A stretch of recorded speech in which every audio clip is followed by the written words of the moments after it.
É você mesmo? Gozei dentro de um copinho. Como é que é?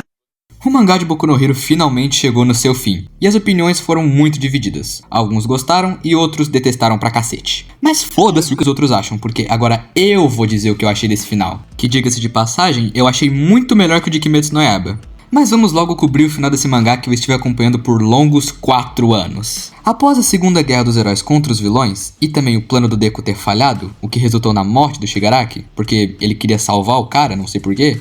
Mas isso aí eu já reclamei no vídeo da semana passada, vai lá ver depois. Então, como ele passou o One for All pro Shigaraki e... bom, Shigaraki morreu? Acabou, o One for All não existe mais e o Deku voltou a ser um sem individualidade. E eu amei essa decisão. O fato do Deku não ter mais individualidade é algo que eu genuinamente não esperava que acontecesse. Porque, covarde do jeito que o Horikoshi é, eu pensei que ele só ia pôr a Eri para rebobinar o Deku e ele recuperava os poderes. Facinho assim. Mas parece que não. Não tem mais como ele recuperar os poderes. E isso é ótimo. Teve consequência pros atos do protagonista. E eu também vi muita gente falando: mas se ele perdeu os poderes, como ele se tornou o maior herói de todos, como ele mesmo disse? Ô, seu animal, presta atenção. Agora com esse final, essa frase teve um novo significado. Ele não se tornou o maior herói de todos porque era o número 1 em um ranking idiota ou era o mais forte, mas sim por todo o impacto que ele deixou no Japão e na sociedade de heróis como um todo. O Deku foi o maior herói de todos por ter feito o que nem o All Might conseguiu. E eu acho essa decisão de roteiro muito boa. Parabéns, Horikoshi, merece palmas.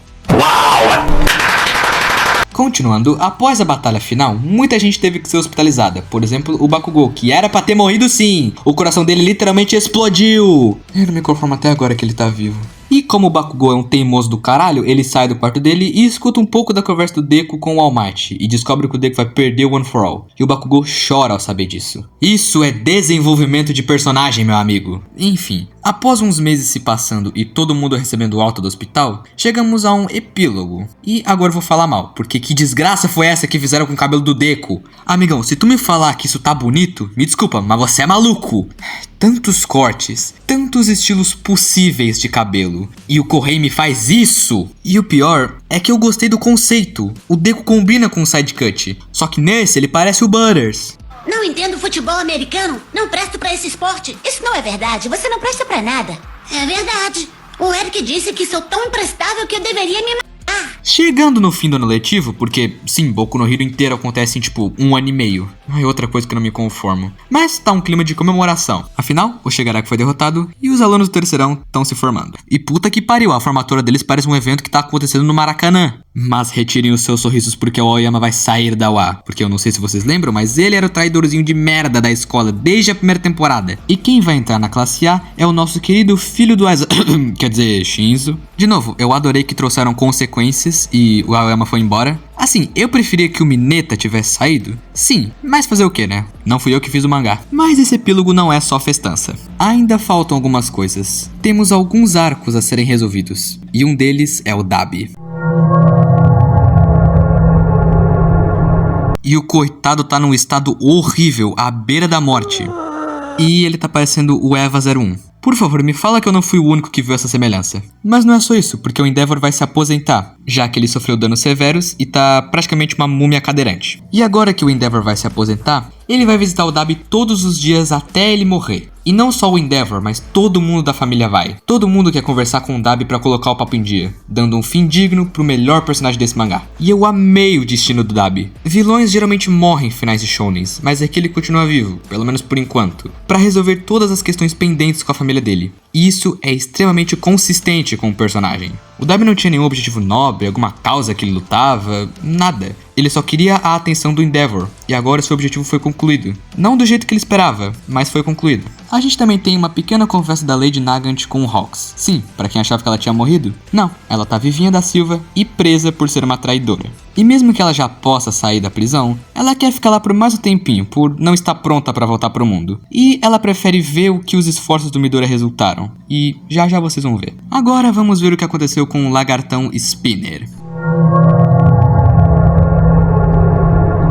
Como ele não teve ferimentos tão graves na guerra, não foi necessário um acompanhamento médico tão complexo pra ele. Só bebe um Dorflex que já tá bom. E o Deku foi até a prisão para passar a mensagem do Tomura Shigaraki pro Spinner. e ele quebra com isso. Eles eram praticamente melhores amigos. O Shigaraki era a grande esperança pro Spinner, já que pessoas que têm individualidades que transformam seus corpos não são muito bem vistas pela sociedade. E depois da conversa deles, o Spinner decide que vai publicar um livro sobre o Tomura Shigaraki e a Liga dos Vilões, para ser um eterno calo no pé dos heróis, para ele nunca ser esquecido. E continuando no cenário da prisão, temos o Chisaki, que depois da guerra teve seu pedido atendido e pôde ver o seu pai que ele tanto queria. Então até agora o Shigaraki, o Dabi, o Spinner e o Overhaul tiveram suas conclusões. Falta mais alguém, não falta?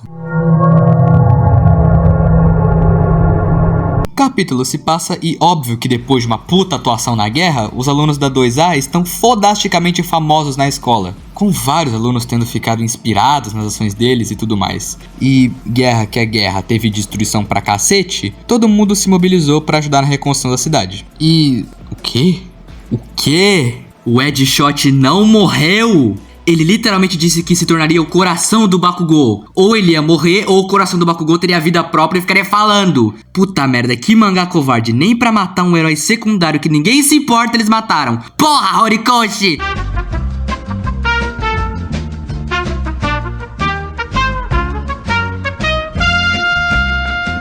Retomando a compostura, durante esse serviço comunitário que toda Tóquio tá fazendo, o Deku percebe que a Uraraka tava meio estranha. E na calada da noite, o Deku vai ao encontro dela no mesmo lugar que eles tiveram aquela conversa antes da guerra final começar. E dessa vez, a Ochako tava completamente arrasada pela Toga ter morrido. Se ela tivesse encontrado a Himiko antes, talvez ela poderia ter salvo a Toga, mas já era tarde demais pra isso. O que se podia fazer era ir com tudo pro futuro pra que isso não acontecesse de novo. E agora, nós vemos os resultados dos esforços do Deku e de toda a turma A. Um garoto que tinha uma individualidade que era considerada uma mutação, ou seja, não tinha relação nenhuma com a família dele, todos da família dele passaram a tratá-lo como um monstro, e até trancaram o coitado no porão da casa. E durante essa guerra do caralho, a família dele vazou do Japão e deixou o moleque no porão, foda-se. E por causa da guerra, a casa dele ficou só o pó e ele pôde fugir. Só que igualmente ao Shigaraki, ninguém foi ao resgate dele. Ele não entendia o porquê de todos estarem sorrindo e ele não. E parecendo que a história se repetir como foi com o Tomura, não. Uma senhorinha, comovida por toda a história do Shigaraki e das ações do Midoriya, decide ajudar o garoto, impedindo que ele se torne um vilão. Assim, vendo o impacto que o Deku e consequentemente o Shigaraki causaram na sociedade. E essa foi a parte que eu mais gostei desse final, as consequências da grande batalha final na sociedade depois. E aqui eu acho bem feito. Diferente de outros mangás famosos, como Demon Slayer, que lá as consequências pós-guerra é a porra de um time skip pros dias atuais, com os descendentes dos personagens. Eu detesto esse time skip, eu detesto esse final, mas esse vídeo é de Boku no Hero, não de Kimetsu. E falando em time skip, Boku no Hero também tem um time skip, um de 8 anos, em que o Deku virou CLT e está trabalhando como professor na UA. E também temos o futuro de alguns outros personagens, como o Shoji, que depois de ver na pele o que os mutantes sofriam, se tornou basicamente um protetor dos direitos dos mutantes, erradicando o preconceito com os mutantes em grande parte do Japão. E isso é muito foda, personagem com o melhor final. A Uraraka, a Tsuyu, a Yaomomo e o Ida abriram uma agência juntos. E um dos seus feitos foi abrir um aconselhamento de individualidades para jovens aprenderem a controlar os seus poderes, visto em vários personagens que não tinham o total controle das suas habilidades, tipo a Eri.